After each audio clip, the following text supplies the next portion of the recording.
ಇಲ್ಲಿ ನೆರೆದಿರುವಂತಹ ಮುಖ್ಯ ಅತಿಥಿಗಳೇ, ಪ್ರಾಂಶುಪಾಲರೇ, ಪೋಷಕರೇ ಹಾಗೂ ನನ್ನ ಪ್ರೀತಿಯ ಗೆಳೆಯರೇ, ನಿಮಗೆಲ್ಲರಿಗೂ ಗಾಂಧಿ ಜಯಂತಿಯ ಶುಭಾಶಯಗಳು. ನನ್ನ ಹೆಸರು ನಯನ. ಗಾಂಧಿ ಜಯಂತಿಯನ್ನು ಪ್ರತಿ ವರ್ಷ ಅಕ್ಟೋಬರ್ 2ರಂದು ಭಾರತದಾದ್ಯಂತ ಆಚರಿಸಲಾಗುತ್ತದೆ. ಮಹಾತ್ಮ ಗಾಂಧಿಯವರ ಪೂರ್ಣ ಹೆಸರು ಮೋಹನ್ ದಾಸ್ ಕರಮಚಂದ ಗಾಂಧಿ.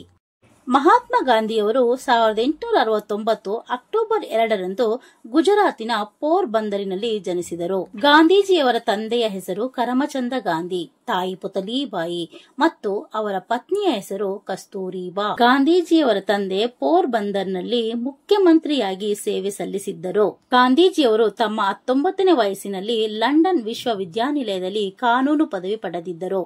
ಮಹಾತ್ಮ ಗಾಂಧಿಯವರು ಸತ್ಯ ಮತ್ತು ಅಹಿಂಸೆಯಲ್ಲಿ ನಂಬಿಕೆ ಇಟ್ಟವರು.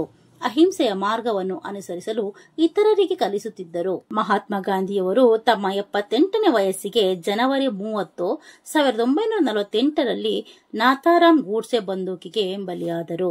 ಇಂತಹ ಮಹಾನ್ ನಾಯಕರ ಜೀವನ ನಮ್ಮೆಲ್ಲರಿಗೂ ಆದರ್ಶಮಯ.